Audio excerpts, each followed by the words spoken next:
Just a couple of guys, a couple of microphones, and a heck of a lot of know. It's Football on the Know with Jim and Joe.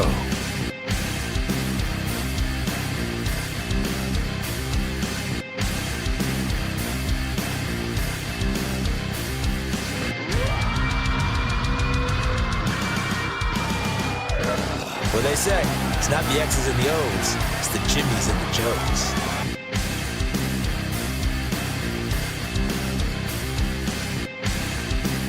All right, what's going on, everybody? Welcome to another episode of Football on the Know. I am Jim McPhee, and alongside of me is Mr. Joe DeCapita. What's going on, Noodles? Welcome back for another edition of Football on the Know Show. Yeah, absolutely, That's right. buddy. And we are super psyched to bring you yet another edition of Madden re-ratings. Yeah, we're going to get into that just in a little bit. We always love to do that every year, and it's astonishing the difference in the ratings as we go through using the information that they give us. Yeah, information and how they give different us. it is, after everything. But And we make it the correct way for all you out there. Yeah, absolutely. So, definitely check that out in a little bit. But a lot of topics have been coming up and overtaking the news lately with the NFL. And it was funny is it happened a little bit last week, like right after our show. Again, isn't that funny how some of this news drops like right after our show? But it happened that day of it, like last Wednesday. And Sean Payton came out with just like a statement about somebody. He was in an interview and said something about, the previous regime that was with the Denver Broncos.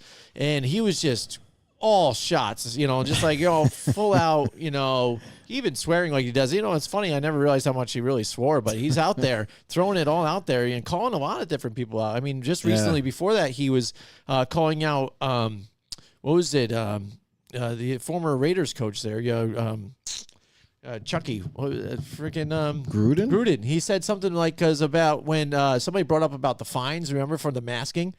They said something like when he got fined for the mask, I guess, I don't know if Sean Payton never paid the fine, but he called him an effing idiot for paying the fine for the mask thing. Remember they got fined for not wearing one on the sidelines and all that crap during COVID? Mm-hmm. Yeah, he flat out called him an effing idiot, like right there in a quote.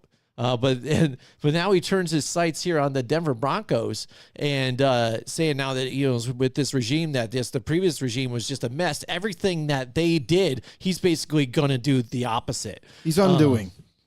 Undoing it all. Doing it all. And he's saying that, hey, I'm confident in Russell Wilson, what he's been doing and what he is here. And what they were doing before, they just did everything wrong, getting plays in late and everything and everything. And that's what I guess the stats show it. When they were saying last year, I think they had so many false starts and things like that, they weren't getting the plays in quick enough. And I think Nathaniel Hackett, people knew already that things were in over his head, at times last season. But for him to go out and blatantly call out a former coach, and I wasn't sure if there was a code amongst coaches and things like that. There is. Nathaniel Hackett had said, he's growing up a son of a coach, and he said there kind of is there a is brotherhood a code, in a sense, and things you don't kind of do.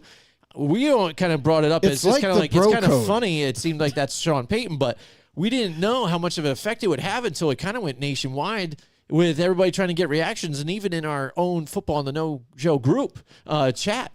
People started talking about it. Yeah, like going back and forth and everything. And actually, this whole thing has become a bigger story than I feel like it should have been. A coach kind of calling out another coach, and it's not like it's the first time it's ever happened. I mean, this has happened before, but to basically say that the former coaching staff was so abysmal and so bad at their jobs that now the current with Sean Payton is just basically complaining about them and saying, well, I got to redo all this stuff that they messed up and they left a mess and I got to clean it up. Like, this is ridiculous. But like, you're seeing former players of the Broncos, you're seeing Nathaniel Hackett be like, I don't know what his problem is. Like, he kind of broke the rule, the number one rule in terms of coaching, where we don't call each other out. We don't throw each other under the bus. And then you got former players kind of sticking up for old Natty Hackett. Yep. So basically attacking Sean Payton and saying like he's an effing bum. Mm-hmm. Like who is he to kind of dictate on where we were this season ago. So it's kind of hilarious how big this story actually got, and it's one of these things where like, okay, yeah, let's move on now. Like, this shouldn't even be a story, but it's kind of funny how it all kind of came about. And here we are, still talking about it. Like, it's like, all right, we're done now. Let's move on from this, because what's the end result? Right. You know, like, this ain't going to do anything for us. So Right. we have one of our know-it-alls that just chimed in. He's got Paul Matty. What's up, Paul? He said, what's up from Playa Linda Beach? Playa Linda Beach out there. That's right. I got to visit Playa Linda Beach sometime. It's nice. He keeps telling me about this. It makes me intrigued to go there sometime. It's nice. To It's check very it out, nice. You know, former Floridian, and I haven't been there in a while, so it'd be nice to check it out.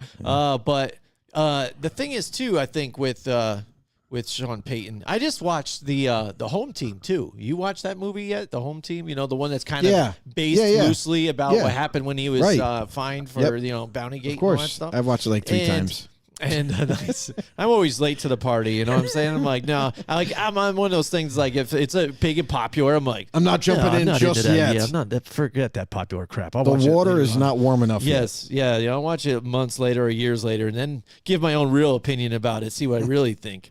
But you know, it was pretty good. But, you know, again, I wonder how much of that is true. But you could kind of see in that movie even how they portray that he was kind of this hot shot, you know, well, I'll get back to work. You know, I'm going to, you know. Ego guy, Yeah, I'm going to do my rebuttal or whatever, you know, and this. And then all of a sudden I'll be back. And all of a sudden he wasn't. So I'm like, all right, what the hell? And then small town saying, hey, big shot, blah, blah, blah, and this stuff. So I can see how he maybe got humanized a little bit in that whole situation. But when it comes back to it. Too. Yeah, that's like the bigger thing is like, He spent so much time away from his son that now he has some extra time to kill, and until all the legal matters, you know, take place, I'll swing by and see how he's doing and everything, and kind of had to rebuild that relationship, or at least make an effort to, you know what I mean? And so there's like that aspect of it too in that movie where he, just like you said, he became more humanized, like brought back down to earth, so to speak.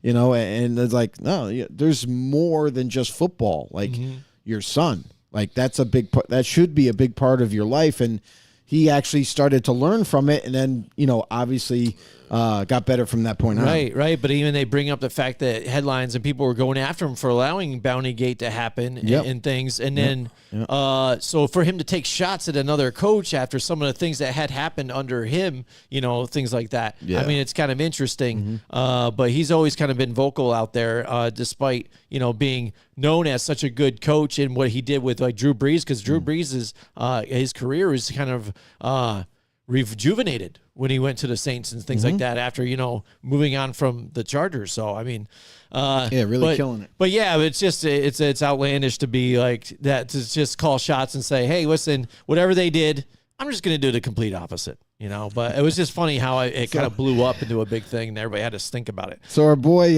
Paul, he has a little bit of knowledge that he wanted to drop. Yes, he wants on to you. drop some knowledge. He's said Playa Linda Beach has a nude beach part. LOL. Oh. Get your fat ass back here. Ooh, So if you're interested, I don't know if I first time I visit Playa If you Linda wanna go Beach to a and I nude hang out beach? with, well, if I hang out with Paul, I'm like, hey buddy, hey, remember from the show? Hey, we're getting together finally. Don't look at my wang. I won't look at yours. But just keep eyes right here. You know, it's just right there. stare, Hey, stare into my we're here. eyes. You know, who knows? But Don't look away. it's like what's one of those movies? It's like mesmerizing. I can't help it. No, I'm trying to hear it. It's almost like reminds me of like Anchorman. I think it was, or it's like, what do I do with my hands or whatever? You know, I don't know what to do. But yeah. So that was one of the headlines I think that grabbed some things here. Yeah. But as of recent, though, Paul's laughing. But as of recent, I think that's really captured the headlines is. With the Indianapolis Colts and Jonathan Taylor. Ooh, JT. Drama in Indy. That's right. Jonathan Taylor requests a trade. And Ian Rappaport reports after all this and what had gone on between Irsay and Taylor is that now bridges have been burned. And here they keep going, you know. So it's we've heard different things about this from other running backs, Joe. And, you know, disgruntled about their contract. I'm going to hold out. I'm going to do whatever and stuff like that. The timing is kind of funny, I think, with this one. And the fact that an owner has come out after the fact and kind of been like, well, he's got a back injury, so I don't, whatever. We're going to keep him anyways. When he gets healthy, he's going to be playing for us, so whatever.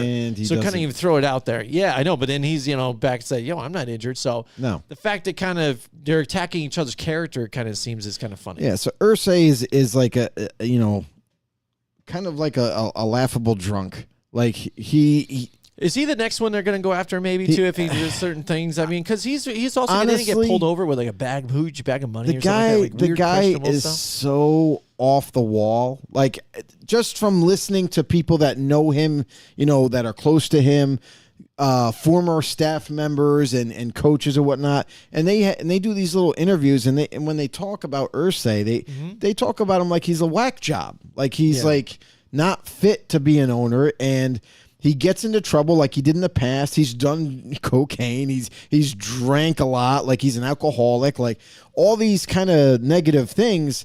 And it's like, well, if this guy is ahead of it, and then anytime he speaks, if I'm a fan or if I'm someone that's paying attention to the Colts, I'm not listening to him at all, because he might be just trying to, skew the story a certain way to fit his line of thinking. So for him to come out and then kind of claim like, oh, well, Jonathan Taylor has a back injury, we're just going to be patient with him. We'll wait until he's ready to come back. And Taylor comes right out, fires right away.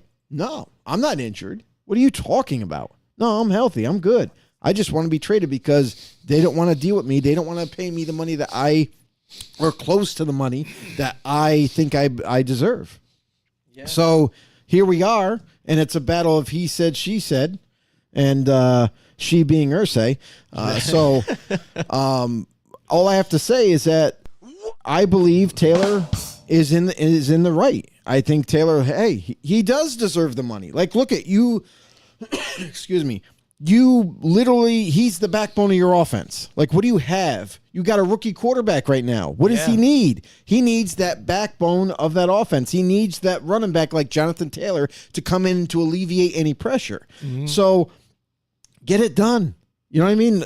Figure out a way to get the contract done, because that is such a big part of your offense. And now that you have a rookie quarterback, you don't want him going out there with a average type of running back behind him. You want the best. You want one of the best in Jonathan Taylor. So I think the issue, and we've seen this happen year in and year out with different players, where they claim they're going to hold out till week 1, or they're going to hold out mid-season, or whatever it is. But a lot of times these situations, they get handled. All of a sudden, we're going to talk about 2 weeks from now, Jonathan Taylor signing a new extension. Mm-hmm. And everyone's going to, and this story is going to be null and void. It's not going to matter, So people need to kind of take it for what it is. Okay, it's a little bit, everyone's on edge a little bit, but in the end, I think it gets done. He's going to be a Colt, and just like for a lot of other players that are still not signed to extensions and everything, I think it's all going to fall in line. Yeah, I hear you, and that's the first thing reaction I went to first with this whole thing, because usually that's the way it goes too. But it seems like even for this whole thing, he was very vocal on Twitter when the whole thing was going on with Saquon Barkley and those guys. And once that trade or that deadline came to sign the franchise tag, and Josh Jacobs and Saquon Barkley didn't get their deals. I mean, he even went to Twitter here, and I have the tweet here, and he instantly went there and said, if you're good enough, they'll find you. If you work hard enough, you'll succeed. If you succeed, you boost the organization. And then, ... it don't matter because you're a running back. And so he was already kind of making himself that martyr. Even that guy out there say, hey, I'm fighting for us out here vocally for everybody, or at least I'm standing on my soapbox that I can. And it was kind of funny too. Like, we even talked about it, after that whole situation went down with those guys, it seemed like all of a sudden the committee of running backs were trying to band together and hey, we got to do something about this. We got to change the view of how we're viewed. But owners just look at it as kind of the smart business sense, and how, hey, if I can get a younger guy here that's fresh and got the fresh legs and not banged up as much, I'm going to do that because I just need a little bit of a running game to mix it up and stuff. And if not, I can get the personnel to kind of do a short passing game to mimic that running game to loosen it up. I know you said right here with a rookie quarterback in Richardson, they could use Jonathan They Taylor need it. right They here need to it. get that balance because, again, they're not lighting things up with a wide receiving crew here, for them. So I don't think that's blowing anything off the Still charts need to here. upgrade it. Yeah, that's what I'm saying. They need an upgrade still. So he was their main focus. So he has them by that point. But again, when it all comes out in the wash, it is the value of running backs, and he might just have to settle for whatever he thinks possibly he can get for at that time. And for most guys, it's just whatever guaranteed money he can get up front. As far as trades, again, if you want to even say that, there's a remotely close that there might happen, be a trade again, people already know the value's down because, they're not getting along. So what are you potentially going to get as, for the Colts? Absolutely, really nothing. But what, as Ian Rappaport had said, there's other teams that had come out that said, hey, we're willing even to pay him a contract that he's looking for. Mm-hmm. And who knows? Everybody's going to say that too to try and get him and stuff. But again, what other teams would be even interested in paying somebody like that if even the New York Giants won't pay for even like Saquon Barkley? It's not that they won't. It's that what are they comfortable with in paying? Because they have a cap. They have a future of cap room that they have to worry about. So everything is a calculated decision in the front office. So it's not like, oh, we don't feel like paying you, so we're going to go in a different direction. It's what do we feel comfortable with paying? What can we afford? Because we got other players besides you that we have to sign down the road. So do I think it's a thing where, oh, he's not going to get his money? No, he's going to get his money. It's going to happen. And the other part of this is how important he is to that team. Like, he's a captain. He is the offensive go-to weapon right now, until Anthony Richardson kind of develops and hopefully becomes that starting caliber quarterback that they hope they drafted. They got to rely on the go-to guy, which right now is Jonathan Taylor. And I think this also follows suit with everybody else, with Barkley for a long-term deal. Like, they worked out something so he's there for this year and he's not going to hold out and all that. And Jacobs says that he's going to hold out until week 1, possibly wait till after week 1. But again, we hear a lot of these guys say things, and then in the end, they get a deal done before the season's even here. So I think I'm kind of just, let's wait and see. Yeah. Let's wait and see. We got the whole month of August. Training camp is in full swing right now.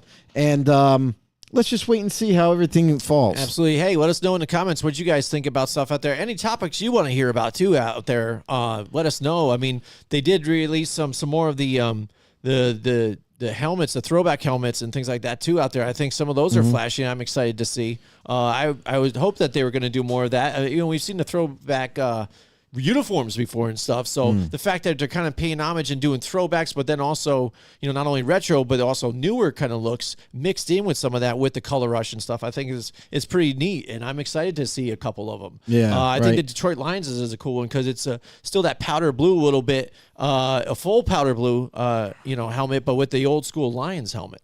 Have you seen the Denver Broncos one? They went back to the old school. The old school one, but it's a white helmet. Yeah. So that's interesting. I'm wondering what they're going to do with the jersey with that one. No, they're going to keep it orange.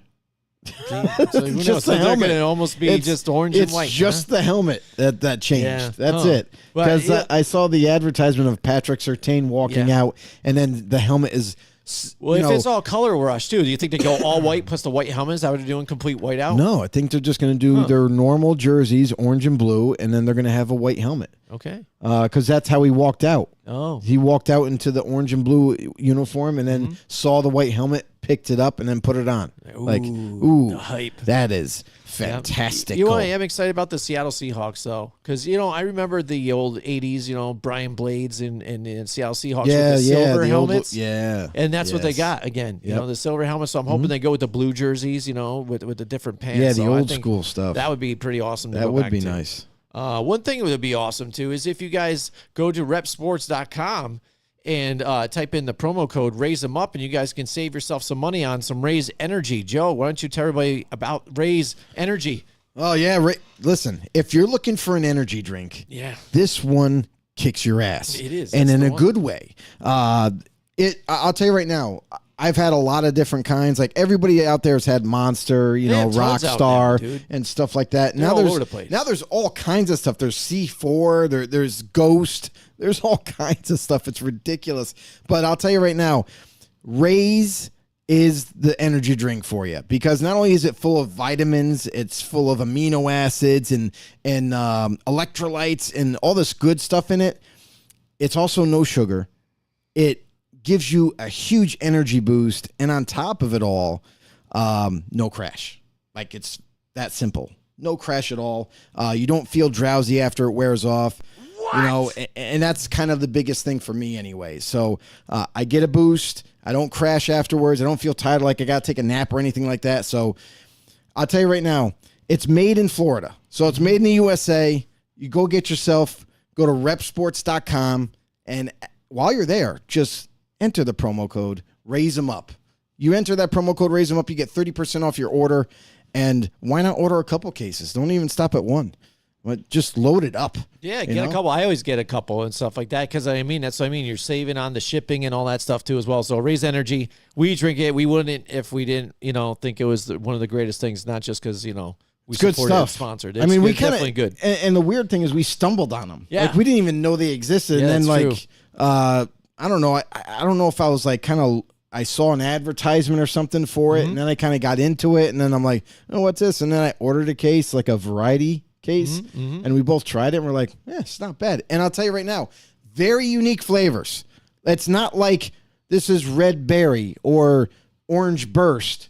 No, this stuff is kind of crazy. Like their flavors that they have, like Starlight and stuff like that, like try to figure Rainbow, it out. Yeah. Try to figure out That's what it part is. of the fun. Because they're very unique flavors, and that's half the fun right there. Yeah, they're when familiar you're flavors, and they taste good. And like you said, I mean, none of the dyes, too, because it's all clear and stuff, too. No dyes. It's just absolutely clear, like you said. Yep, absolutely. But yeah, So, Raise 'em Up. Enter your promo code Raise 'em Up. Get yourself 30% off, and you can thank us later. Yeah, absolutely. All right, so you know what time it is. Time to get to the Madden re-ratings. That's right. We do this every year. We already did running backs last week. And again, there was a bit of a drastic change, especially with the way, because, they want to call 99s here and all this other stuff. But, Christian McCaffrey was, I think, the biggest mover, in that list that moved up, and he was kind of dogged in some spots. Alvin Kamara jumped into the top 10 spot, and he wasn't originally there. So a bit of a mix-up and a shake-up in things. But I will see what we're going to look at for some wide receivers here. And let's take a look at the list here, Joe. And this is the way the list goes here. Let me blow it up in your monitor here. So Justin Jefferson, as we know, is the 99. That was a big name that they listed this year as the 99. You know what I mean? Right. Because it's kind of funny how Aaron Donald gets overlooked again. It's like, Aaron Donald's a 99 again. But too bad. Justin Jefferson, here he is. And it's almost like a prelude, I think, that maybe Justin Jefferson possibly is going to be the next cover guy possibly next year if he has another good year. Who knows? If they decide to put another wide receiver on, they got to make the playoffs at least. Not. Yeah. And it's not happening otherwise. Yeah, well, yeah, who knows? Yeah, you never know. A lot of times they go to individual talent, seasons and what they do, because we saw Peyton Hillis, make the Madden cover before. And I don't think they were a playoff team that year. Oh, they were because of him, yeah. Possibly, yeah. All right, so there you go. There's the list. We already know it here. Tyreek Hill there, Devontae Adams, Cooper Kupp. Now, with that list, let's take a look at it just real quick again. I think it's kind of funny where they have some of these guys even, too. With even DeAndre Hopkins with being, injured for most of the year last year? Like a lot. Yeah, like how is he in 93? Like he was above these other guys that played the whole season, Yeah, and that's the thing for me is, like, if a player was, significantly injured, missed a lot of time the previous season, how do they still have a 90-plus rating? Like, shouldn't they kind of be knocked down a peg or two? You know what I mean? Not even be in the top 10. I mean, because honestly, that's what you're doing. It's a production type of a rating. So if you missed half the year last year, why would you still be considered a top 10 player? You didn't play. Yeah, and it's even, I know it's like preluding to this upcoming season, but I'm like, so what did you do? Did you take a couple ticks off just expecting, he didn't play last year, but we expect this year a little bounce back, so they put that in play. Like, here you go. And that's the other thing is kinda like funny. is like the variables that they add or subtract points based on like you got a different quarterback. So do we think that's going to enhance your play or not? Here's a couple more bonus points. Yeah, right. You know what I mean? Who knows? All right, so there's your list. Amari Cooper was there in the 10th spot. So he started off with a 91, okay? So after right. we did the math and crunched the numbers, he ends up here with a 91 still, surprisingly enough. And again, when I That do is the different. data here, the decimals end up and stuff like that, and I round to the nearest tenth and things like that. So when you see some guys with similar numbers, the same number, I'm sure Madden does it the same ways because you see multiple guys with the same rating. That's why they're above them. So it's not because I decided to be biased and choose them just in case. Jim's always biased. Argue about it, So who knows? We'll see what happens when we get to. He likes to stir the pot. Get to Dak Prescott, I guess, right? So here we go. There's Amari Cooper there at number 10. So number 9 we have. It was A.J. Brown. So here we go. A.J. Brown is here with a 91. So there you go. 91. And so he actually stays, I think, the same too as well. Same so spot. Same spot right there. And so there not much of a change there too. Right. Again, and for even some of his things, I think that kind of his ratings, I looked at it, and they kind of dogged him a little bit for having a stupendous year that he did last year. That's what I was just about to say because like A.J. Brown had a phenomenal year last year with the Eagles and really kind of blew up as the number one option easily for Philly. And to have as good a year as he did and for it to reflect so badly in Madden, I kind of question that. I think he should be pumped up a little bit.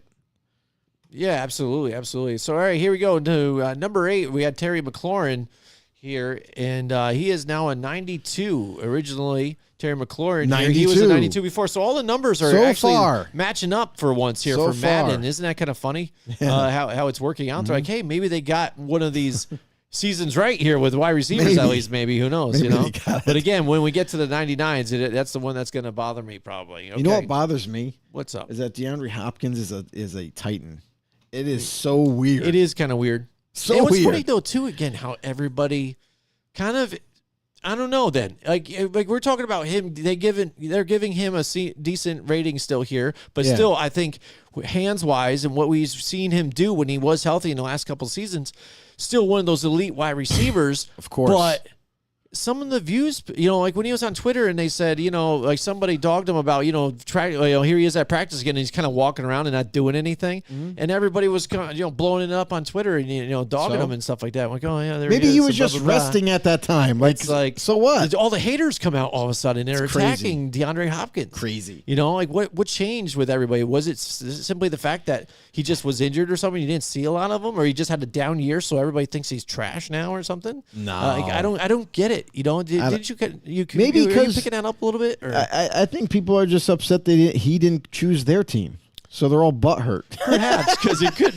be because you did see that a lot. Whenever people are looking for that wide receiver, they're Look, all like, screw that guy. D-Hop, come here, Yeah. and then all of a sudden he's not. And they're like, yeah, whatever. But here's my thing. I want to touch on this real Sure. quick. Is what Hopkins going to Tennessee, and he got paid decent. Don't get me wrong, but why would you choose Tennessee where they run a lot? They run heavily. That offense is a run-heavy offense, and you chose to go there to be their number one receiver. So, are they changing the offense and we don't know about it? Right. Like, is Hopkins going to be more of a factor and they're going to make this more of a 50-50 split in terms of run and pass? So, my thing is, that decision he made to go to Tennessee is that the best decision for you, late in your career? I kind of question that. So I didn't understand the decision, but who knows? Maybe they are going to shake things up on offense. Yeah, because even when he's looking at his, my landing spots, what am I looking for? I'm looking for, a team Quarterback. with a quarterback. He said quarterback was one, defense 2, and a team that is competitive. Yeah, and offense was ranked 30th last year for, the Titans, and defense was 23rd. So, and points for were 14. So none of the boxes got checked. That's what I'm saying. None of the boxes got checked at all for this whole thing. It was kind of funny, there was nothing there. Yeah. But, all right, so DeAndre Hopkins, he ends up with a Let's 92 right 92. here. So what he moved down 1 point. Yep. So he moved down 1 point. So now maybe we're going to see a little bit of the fluctuation Scary here. Terry at Scary 92. Terry at 92. That's right. So he's the same. He stayed the same. Yeah, the last three have all kind of stayed the same here. Okay. They've stayed the same. So, all right, next up, we've got Jamar Chase now. And Jamar Chase is a 94 now. Still the same. There you go. So he stayed the same here. And, again, it was funny when I was looking at some of the statistics for some of these guys because you kind of argue – well, you know, you're doing little arguments like how come this guy's a 90-something this and this guy's this. Right. But some of these guys popped up with, like, you know, short route running or whatever or catching was, like, terrible. You know, like DeAndre Hopkins got terrible short, you know, reception.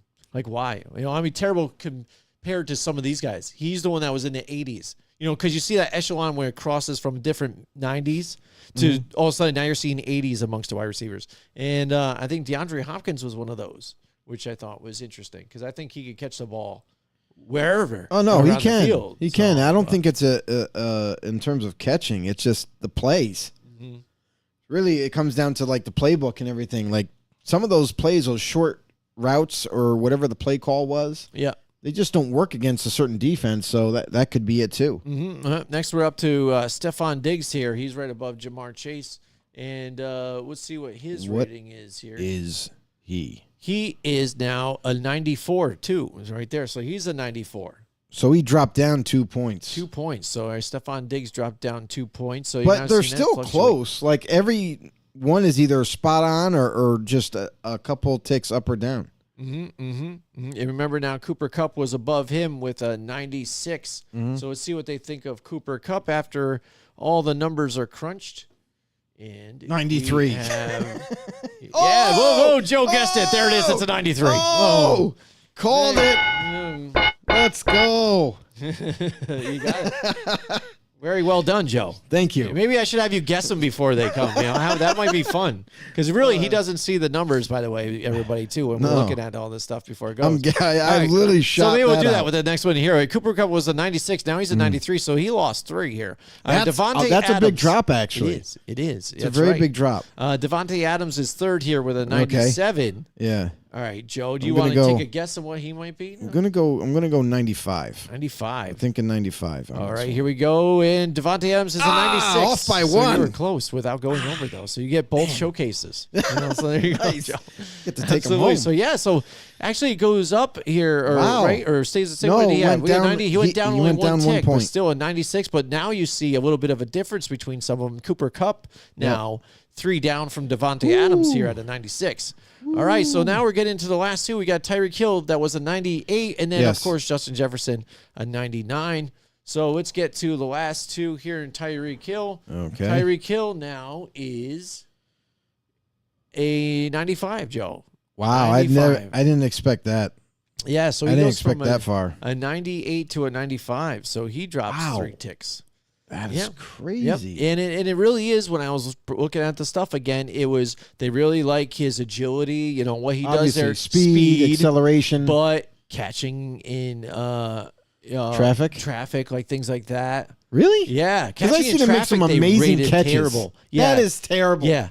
It was bad. You royally screwed this up. Do you have the numbers down there? Yeah, I do actually. Look at Tyreek Hill's catching in traffic. I could swear it was Let me see here. It was really poor. But again, speed's all there. Change of direction. I think he even had a 99 still. Some of those other ones he was upper 90s. But so catching was a 94. Yeah, catching all together 94. That's why he was ticked. Yeah, he was brought down lower from what Jefferson is. So I thought it was kind of funny what Justin Jefferson might have been like a 98 or a 97 or something. And Tyreek Hill moved to a 94 on that one.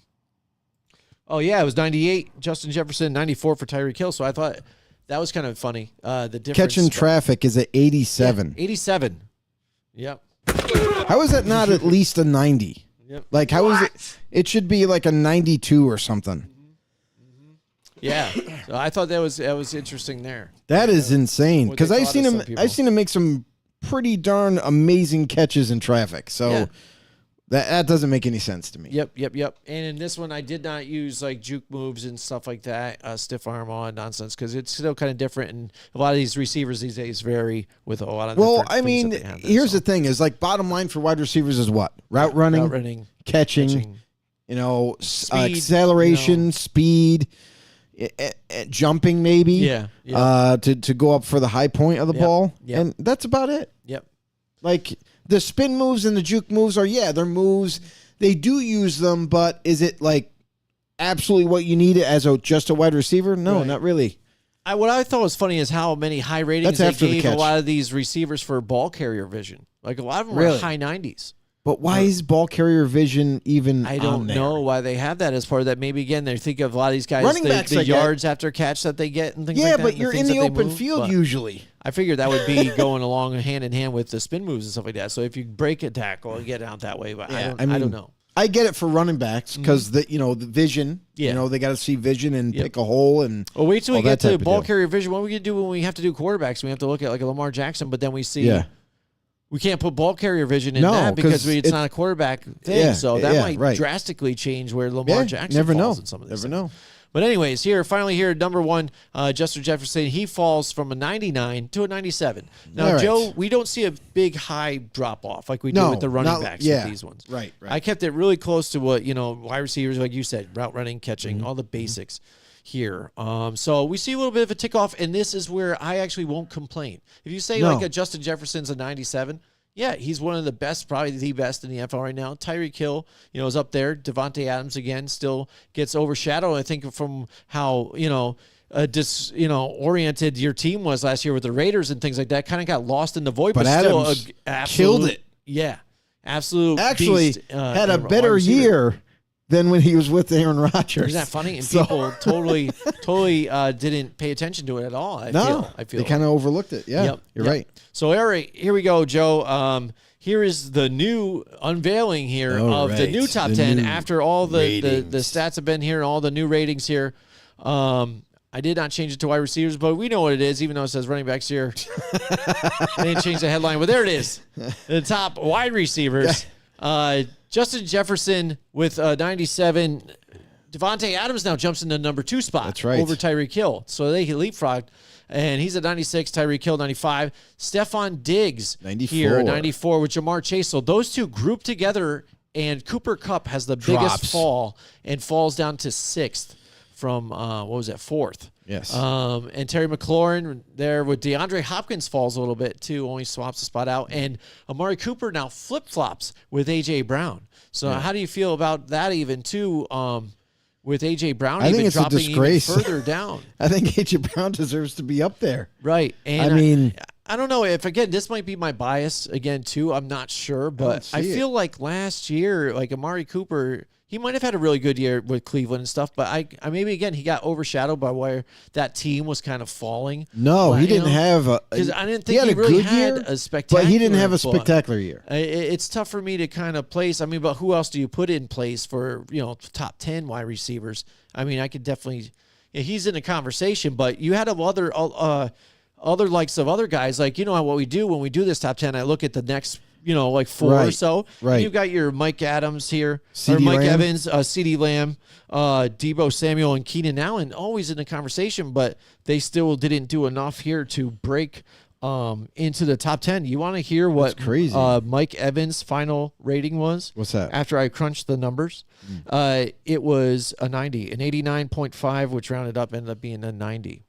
Same thing. He doesn't make it into it. Above that, CeeDee Lamb, obviously. So he would have been next at number 11. And then it falls the same as Deebo Samuel and then Keenan Allen. So wow, that didn't change, but yep. It's just interesting. Yeah, and it's different because, like, there's other guys, too. Like, I feel like if Amari Cooper had the Deshaun Watson of the from the Houston Texans, you know what I mean? If he was that crisp, you know what I mean, at quarterback and back to his old self, I feel like Cooper would have destroyed everybody. Like, he would have had a phenomenal year. Way better than what he had. So he could have been, kind of bumped up the ladder, so to speak, in this top 10 if he had if his quarterback was raring to go. So I mean, obviously, like, there's all those kinds of variables, injuries and, production and what have you. But, like, yeah, there's guys like, A.J. Brown. I think that's one of the worst ratings for this season for wide receiver. I think he should have been much higher. Jalen Waddle, DK Metcalf, they had pretty good years. Like, I'm surprised that they're as low as they are. Yeah. Debo Samuel kind of came on strong in the latter part of the year, especially in the playoffs. Crazy. Yeah. But Keenan Allen's one of those guys where, like, it's surprising. He's been injured his whole career, basically. And then the last 2 seasons has been pretty darn healthy. So the production is always high. So Absolutely. I don't know. We'll see what happens. Maybe they change the ratings a little bit. You know how they critique them from time to time. So maybe they do make some adjustments. Absolutely. But here we go. We got Mike Tackett in the house. Oh, boy, here he is. What's Sorry, going we're on, just Mike? getting to you, Mike. We get into that segment. We get wrapped in. But, Joe, what does he have to He say? said, Happy August, boys. Happy August We're to you too, officially Mike. in NFL month. That's you right. are right, sir. We're ready It's to go. August. It's training camp, baby. It's kicking off, and we're ready for it. We're here to a lot of news, What, Hall of Fame game stuff, yeah. Hall of Fame is tomorrow, Tomorrow right? night, Yeah, Thursday yeah. night. We got a Thursday night Tomorrow. game. That's Wow. right. I Yeah. get to watch football again? Yeah. So, What channel is it going to be on? Anybody know out there again? Is it? It's not like an Amazon-based one and everything and stuff like too. Right? Or is it no, gonna- it's usually a it's bigger usually one 'cause local. It's the first one. It's usually like I think it's like NBC or That's something good. like that. I hope so. Actually, I Mike- think it is. Mike Tirico and all those guys, NBC. I think it's right. Yep. Mike Tackett also says the Patriots have a second-round pick, 44th overall, and a third-round pick, 78th overall. The Bills have a second-round pick, 60th overall, and a third-round pick, 91st overall. Does Buffalo give up draft capital for Jonathan Taylor, or is New England still in the running since the Zeke deal seems to have fallen through? What I'll say about that is no, the Colts are not going to trade him. I mean, that's already been pretty much stated. I don't see them doing that. I think that's a last resort. I think the whole Jonathan Taylor demanding a trade, the Colts kind of going along with it, I think that's a last resort. If they really can't get anything done, then and only then the Colts will start to entertain that idea of trading phony him. stuff. So I don't see that happening. I do think Taylor eventually is going to get a deal done. I mean, how often does this happen when a high caliber player demands a trade, he's upset with his contract, and then all of a sudden the team just says, all right, we give up, we're going to trade him? No, it doesn't normally happen. So it's very rare. We go back to like Le'Veon Bell with the Steelers. How rare was that whole situation to happen? He was very unhappy. Yeah. He wanted out. He wanted a bigger contract, this, that, and the other thing. And he, 1 out of a million, actually did what he said he was going to do. Mm-hmm. Held out as much as he possibly could. The Steelers said, okay, fine. If you don't want to be part of the team, then we'll move on. And ruined the rest of his career. So sometimes it doesn't always work out. Nothing is impossible. Mike Tackett also says Madden had physics-based locomotion system for ball carriers about 10 years ago, which that was still a thing, or wish that still was a thing. With today's hardware, it would make Madden fun. You're right. It would make it fun because 10 years ago, it seemed like it was just fun to play. I think everything was better 10 years ago. For Everything a lot of was things, better right? 10 years Everything ago. was better 10 years ago. I think so. Even with the newer inventions, some of the things they've had. I know and I was stuff younger like that, 10 but- years ago. Yeah. See, So, yeah, it everything was was better, better. right? Everything was better. Yeah, I would agree with that. But yeah, I think Right. it has probably been 10 years since it had fallen off. Like you and I always talked, and we Right. even had our edition there when we looked Yeah, at all right. the Madden Oh, covers. yeah, that's and right, we that's talked right. about all the games and what ones we thought were good. And We liked the we scouting thought- better way yeah, back then. I think we found that. I think at least 2011 was probably the best Madden, one of the best probably of all time. And just because with the mix of, gameplay, the way they reacted, and then also the franchise mode was fine. You could find and scout guys and draft right. And, motions were always wrong here and there, but it seems like now they're just happy with putting the same product out that was from previous years that they might have tweaked a little bit for online play. But then there's more glitches that come with it that are right out of the box. You know what I mean? On the drop day, it's just broken. You know. Mike Tackett responded with, "Thanks, Obama." Still You are fake throwing Obama under the bus. Yep. I love it. Yeah. Yep. But what is he else? He has something else to say out there. Also said Madden reached an all-time low after the NCAA was canceled. Absolutely. 100%. Yeah. Because that was a game that everybody was looking forward to. Yep. Everybody. And still is. Yeah. Like, we're still clamoring for that game to come out. We keep hearing, like, oh, it's going to come out next year. It's going to be out. You know what I mean? It's almost like they're trying to build anticipation, but also losing a fan base at the same time because they keep prolonging it over and over and over. So I would agree with Mike because that game was one of those games where, like, it was college and you didn't have to be big into college football. The game itself with football, with the physical attributes that your players could have, the recruiting process, like everything about that game was amazing. And you know how, like, you have the animations in Madden now where, like, you try to juke and it doesn't even look like your guy's juking. In that game, it was a hard cut. Like, you saw your player shift his momentum and made the defender, like, completely miss. You know what I mean? Like, it was way ahead of its time and just a way better game and definitely more fun to play. So I hope that whenever this comes around, when we get our new college football game, I hope that it is at least the same or somehow enhanced and not ruined, because what EA has done with Madden up to this point is terrible. Like, there's always something to nitpick about that game.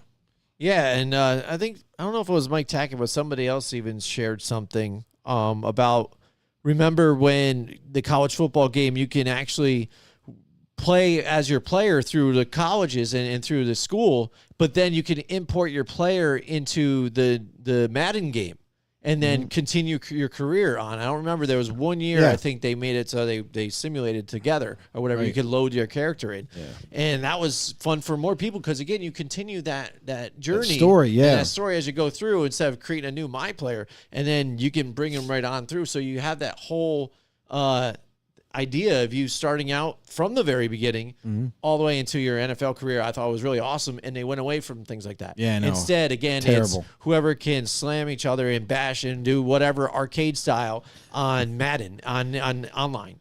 Yeah. Again, you know what I'm saying, and all about the tournaments and power-ups. Yeah, Power-ups are ridiculous. Power-ups, I think, is stupid. It always will be for me in my eyes, and what they do too. Let's put a superpower that they unlock after doing a certain couple things. It's dumb. Yeah, it's dumb. You think freaking players think about that, doing certain things in the game in real life, just unlock their superpower?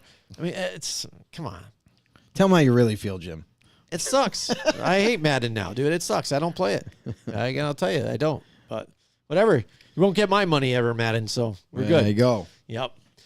Joe, so yeah, I mean, we've talked about a lot of different things. We're going to do some more in the next coming weeks. Next week, we are going to be getting into our breakdowns of the divisions, too. We're going to start off with the AFC and NFC North and things like that. So training camps are gearing up. Any headlines you're hearing out there with training camps that intrigue you anything right now? So, like, obviously there's been some signings, like rookie signings have taken place. Devon Witherspoon was like the last rookie to sign, and that was kind of a big deal for some reason. But, you know, now that teams have taken care of their rookie signings and everything, they're looking forward to training camp. Let's see if any of these rookies can kind of stand out or even impress some of the fan bases and coaches going forward, and maybe some people lose their jobs because of these new bloods coming in. New bloods, absolutely. I know one thing I brought up, I found out too. I mean, this past week here with some of the headlines. I mean, Sean Payton talking about the Broncos, what they're doing. You know, two of their wide receivers now. You know, Tim Patrick done for the year. But then also the condition that Hamlin. KJ Hamler has. Yep. So what are they going to do there? If rely on Court Sutton and Jerry Jeudy? They're going to sign a free agent just like any other team would. You know, so. Who that might be, we'll have to wait and see. Because Sean Payton is very particular on certain type of receivers that he likes. I know he was in love with Tim Patrick. I know that for sure. Like, the size of the guy, the way he could move, and he had speed to go with it. He had a bright future. Let's see if he can come back healthy yet again, because this is the second time something that serious has happened to the fella. And I wonder, is this going to be a reoccurring thing now for him, now having yet another serious injury back to back? Other than that, another kind of like interesting thing was Talia Tagovailoa says Tua, he was offered. No, not Tua.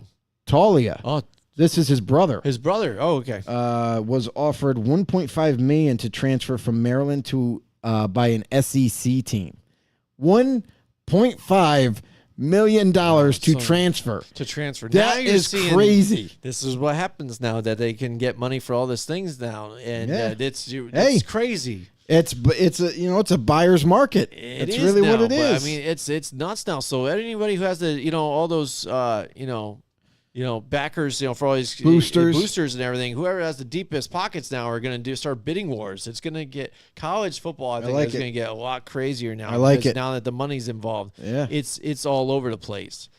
So. Again, I think some of these programs are going to benefit from that. Right. I mean, they tried to fight it tooth and nail about players getting paid and stuff, but they're going to dip in and get their some too, whatever they can. Yeah, I just want to say thanks to everybody out there. Thanks to all the know-it-alls, even the OG know-it-alls that have been here since day one. Mike, Paul, to name a couple. Tom Leiter's another one that comes to mind. Thank you guys so much for the tremendous support of our show. We keep it going, man. This is a lot of fun to do, and we enjoy doing it. Thanks to all our sponsors out there. That's always amazing. And also, listen, if you're new to the show, we're trying to grow this football community. Do us a huge favor. Help us grow on the algorithm over on YouTube.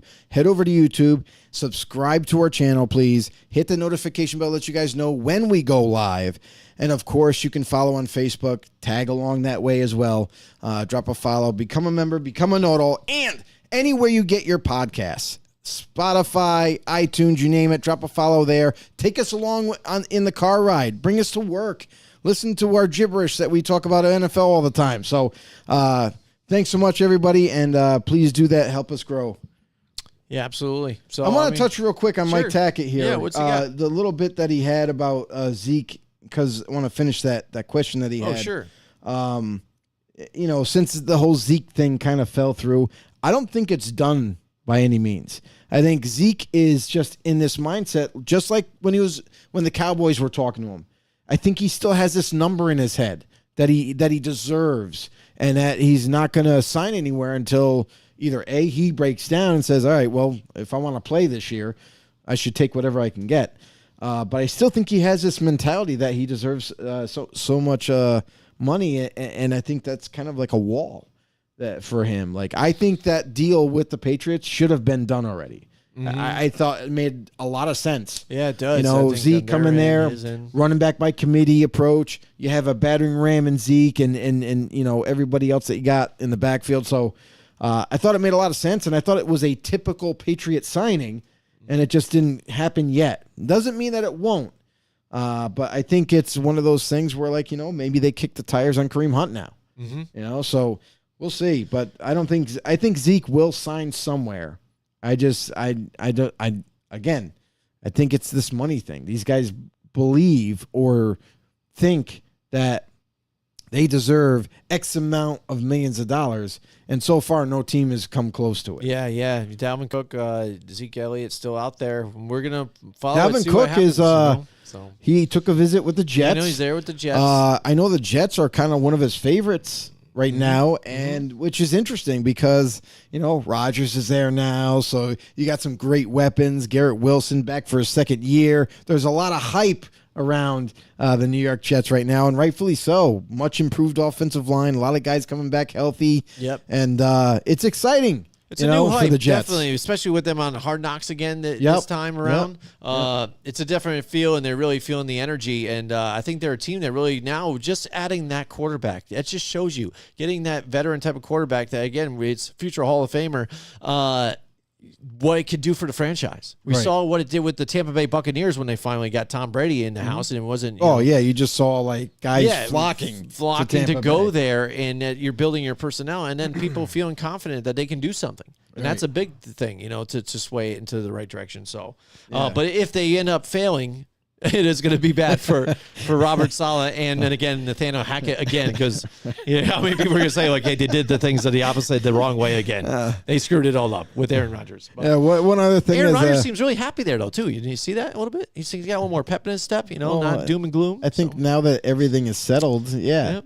But He won't be sleeping in caves anymore. The interesting thing is that Rodgers actually announced that he was 100% ready to retire.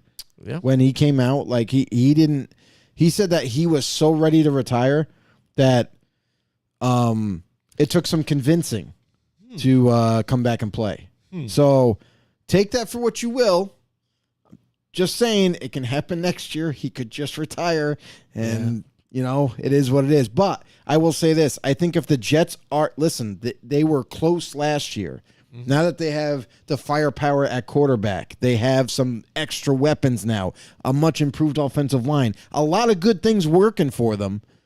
If Rodgers and the Jets are put something together here and they make the playoffs, they lead the division, something like that, I think Rodgers is definitely going to stick around. But if it's like a 500 type of situation for some odd reason, whether it be injuries or, whatever, then I don't think he'll come back. I think it's going to be based on this year, like how successful the Jets can be. And I think they're going in the right direction for sure. Yep.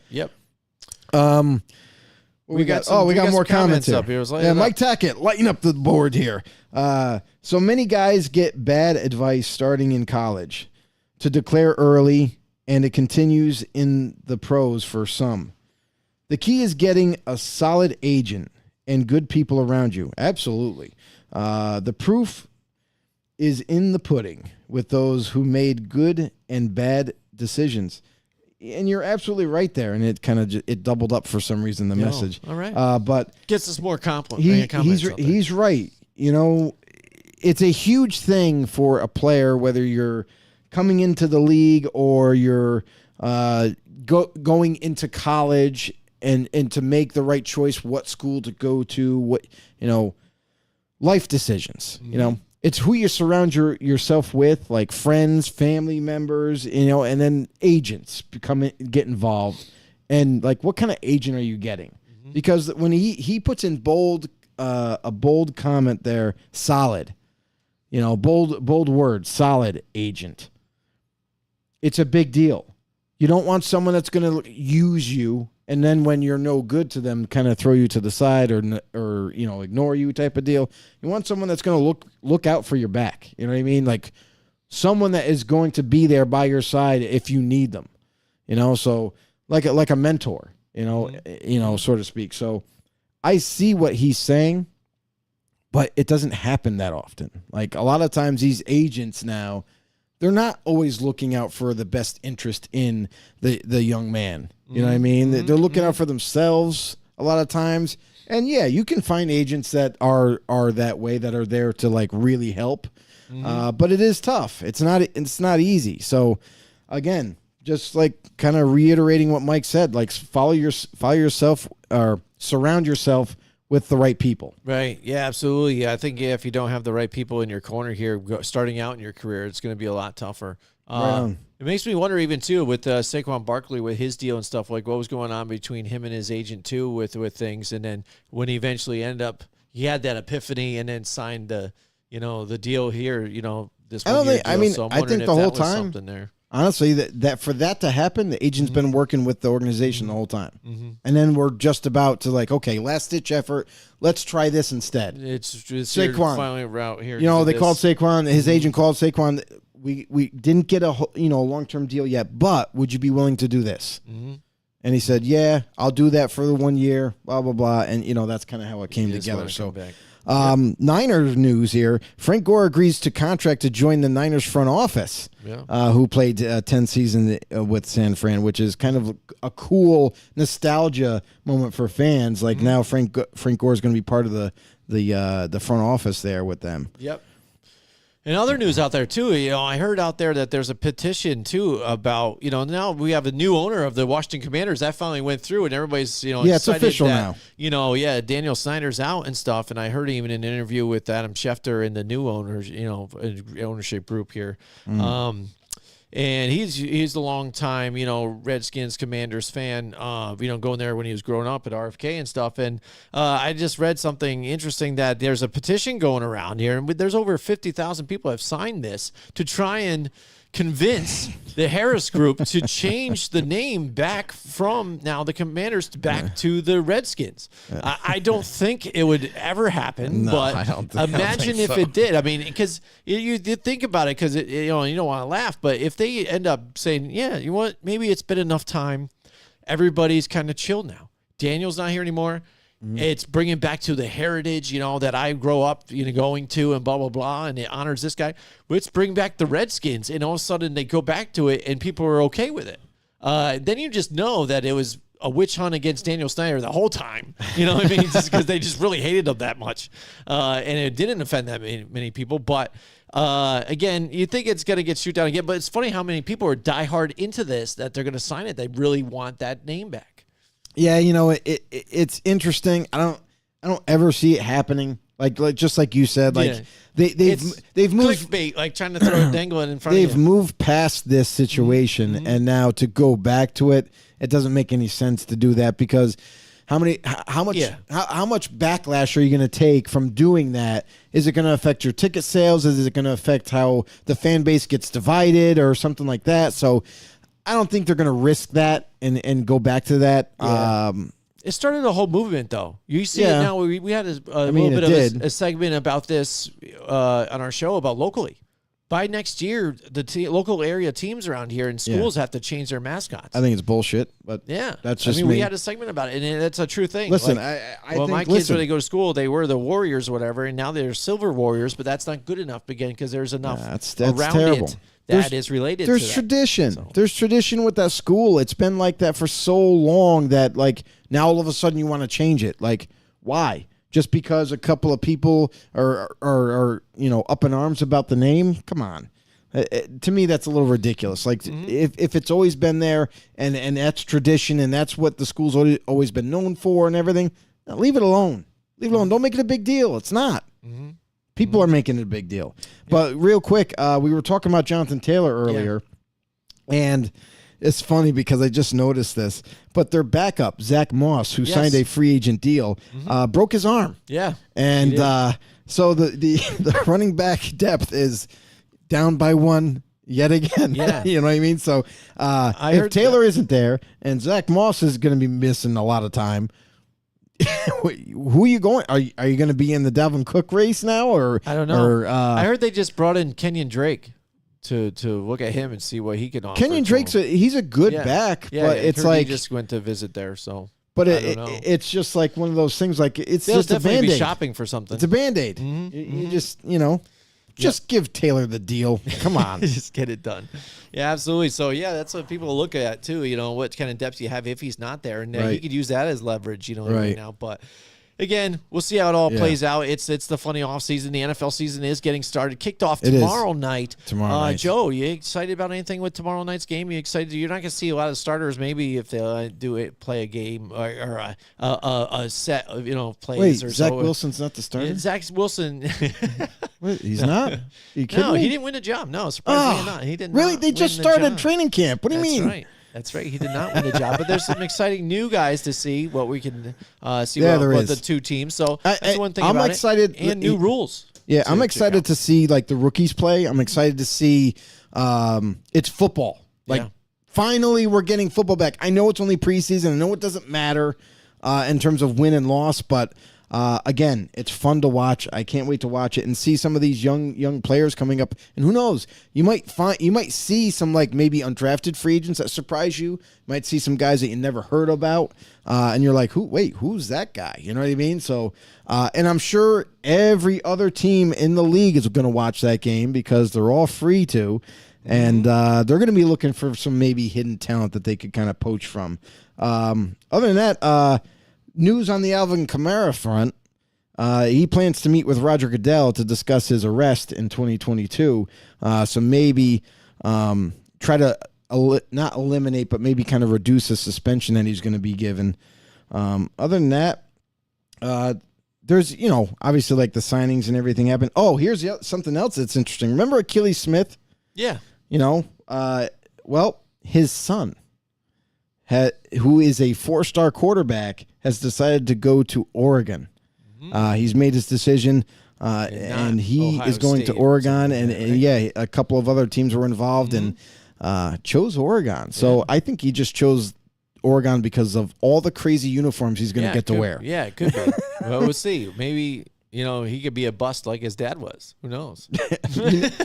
Come on, man. Let's Shots fired. Had to. Yeah. Had to. Other than that, we got a little bit of news here. Nickelodeon to air NFL Super Bowl 2024 alternate broadcast. Heard about that. Stream on Paramount Plus.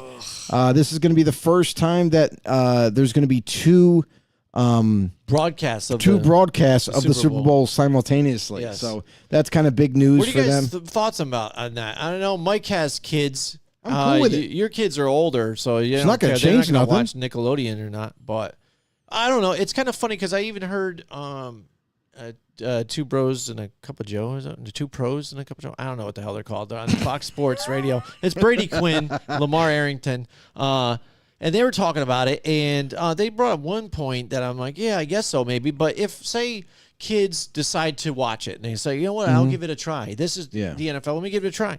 And they're doing the splash and everything. And maybe that is what they get into. They're like, oh, look at what they're doing. And then they get into watching a normal game and they're like, oh, where's the fun stuff? Where's the fun stuff that they do about it? Yeah, where's the cool fireworks? animations? Or where's that? And then they're kind of like, this is kind of boring then or something like that. So it's kind of weird. Like, I understand maybe what they're trying to get at, where maybe they do foresee the way kids are now, where they're quick to watch shorts on YouTube all the time. This, short attention span, maybe not paying attention to the NFL as much and some of the other different things that they got going on in their lives that they're trying to attract that. So, because as us older people that kind of grew up with the NFL, the way it has been, the gridiron and the games, trying to attract that younger audience that they feel they might not be able to get in tune with. Yeah, I mean it's interesting. I don't really have much to say about it, but it is what it is. Mike Tackett says, my 9-year-old girl says, Dad, this sucks. So, but does she think just football sucks or just in the Nickelodeon version? You know what I mean? I don't know. Maybe it's I've watched it too, and I think the Nickelodeon version kind of sucks. I mean, here's the thing. And they have Nate Burleson on there, which I get. It's just cool. But then some of the kids, it seems, or you're having the kids on there. I get it, and that's the way Disney is. Nickelodeon's built that way. Right. They find their stars that are child actors or whatever, and try to promote the hell out of these kids and trying to make them mini adults. I get it, whatever, because they're trying to further their careers to become adult famous actors as well. We've seen it with a bunch of others. Ariana Grande became a bigger superstar in music and stuff from Nickelodeon. But some of them don't know shit about the NFL and stuff, and they're trying to talk about it like analysts, like over the game and everything. Oh, yeah, and you're kind of yeah. like, and then as an adult, I mean, again, you're kind of geared towards kids, but as an adult, you're watching, you're like, dude, what the frig is this kid doing? You know what I mean? No, I mean, that's the thing is like, if you're going to try to teach the younger generation about the sport, then you need to do it at their level. You can't like talk like a grown adult type of deal and try to explain. Oh well, it was first down on the last down, and then they decided to punt on fourth down, and just kind of run through it type of deal. You're not learning anything. Kids are watching and are like, wait, what did he just say? Though, I mean, that's what I mean. You can't expect the kids you can't figure that out. I mean, I did. I grew up watching John Madden and Pat Summerall, and even you got to remember though, like we grew up in a different time. So like in today's time, where maybe it takes a little bit of added sparkle and flash, some spadazz, if you will, on the television. Done. Maybe you can entice some of these kids know-it-alls. to get a little bit more, grow it in popularity that way. But I mean, honestly, to me, I really don't care. Like it's just another way to watch it. So if like you want your kids to watch it in their room or something or whatever, however way you do it, you can do it. You know what I mean? It's just another way to watch it. That's how I look at it. Big deal. Mike Tackett says hashtag 7 hours of commercial-free football. I like it. What do you think about, Mike? What do you think? Have you watched the Netflix show, The Quarterbacks, at all? Let us know in the comments. To anybody out there, have you been following this? I don't. Like I told you, Joe, I sit back and don't watch these shows until later. They're already what's going past. on with you lately? But I don't know. I decided to throw it on there one time. I was folding some laundry, and I was like, whatever. That's what it was. That's what it is. Passing the time. Passing the time. So I threw it on there, and then I like it. You know, I like here's the crazy thing is sides. you keep seeing article after article about quarterbacks that were turning down Netflix. They don't want to do it. Justin Fields was one of them. Said no, I don't want to do that. And there's a couple others that Justin came Herbert too. That just recently. Yeah, Herbert's another. They're just refusing to do it. So my thing is like, what is the requirement that you when to do that show? Like, is it too much for some of these players where they're just like, no, I don't want to do all that. I don't want you guys following me to the grocery store. I don't want you guys following me home. I don't want to. That's my private life. I don't want that. So, I feel like maybe Netflix might strike out in a sense. Like, they're doing a good job, for the quarterbacks that agreed to it. But I think it might end up being short-lived because I'm seeing a lot more no's and very few yeses. Yeah, and it might have to be the right situation. But I tell you what, the one time that they do find the train wreck out there, I bet you it's gold for them. Oh, 100%. You know what I'm saying? 100%. Because I get it for, quarterbacks that are out there that are single, even right now and stuff like that, don't have a family. You know what I mean? Right. Like, why are you following me around? Now I'm going to go out the club. Yeah. Maybe they might catch me when I'm drinking now or something. Then I really got the cameras all over. Speaking of drinking, Mike Tackett goes, I miss drunk Bernie Kosar in the booth talking about his ex-wife during the games. Yeah. Oh, man. Absolutely. Yeah, absolutely. But I tell you, you want to talk about even quarterbacks that were terrible. I think I even, back when we first started a couple of years ago, back in the early days, I think I even did a segment where it was quarterbacks who lost in their careers, but won outside of their careers. And Bernie Kosar, again, marrying, like supermodel or something like that. And some of these other guys' wives, they end up winning and getting, supermodel wives and things like that. He was one of them. Mike Tackett also said that Zach Wilson last year would have been gold. Yes. That would have been different. Especially with the whole mom thing situation going on, God. Mom's friend or something. Absolutely. Oh, my goodness. It would have been nuts. Netflix was a year late. Yeah, they were. They were. They really were. Yeah. Speaking of quarterbacks, Johnny Manziel, that's right, your favorite Texas A&M quarterback, former Heisman Trophy winner, opening a nightclub bar at Texas A&M, so he can party with the students and get in trouble all over again. Yeah, he hasn't been in the limelight enough. So again, that's what I mean. Like you said, we have seen him why party this with is news. students and everything, and that's why. Yeah, that's why he's looking to party with them now. And so whatever, I'm gonna open a nightclub and then I'll be there partying with you guys, still trying to relive his glory days. Oh, absolutely. You know what I'm saying? Yeah. He's getting to see Patrick Mahomes go back to Texas Tech and getting his name in the Ring of Honor there and stuff, and honor down Patrick Mahomes, and he's trying to drum up whatever he can back. He's over a god. Yeah, in Texas A&M. Yep, absolutely. So yeah, we're excited. Football season start. We got a lot more. The Texas A&M helmet right there. There it is, right? The Johnny Manziel one right there. It's right. The Manziel special right there. Special right there. That's right. So yeah, we have more to come. Absolutely out there. So we're excited to talk about this stuff with you guys. Another season. And again, we say it every year, but I think this season's going to be just as crazy the last couple, Joe. Yeah. And you know what? We never know what's going to happen because there's a lot of surprises every single year. And who knows, maybe the Jonathan Taylor thing, grows fruit and he does get traded. Or we're just right like always and he stays home. Yeah. So who knows? Tune in. All right. Well, we'll see you guys next time. It's been a lot of fun. Join us next week from 8 till 10 Wednesday night for more Football on the Know with Jim and Joe.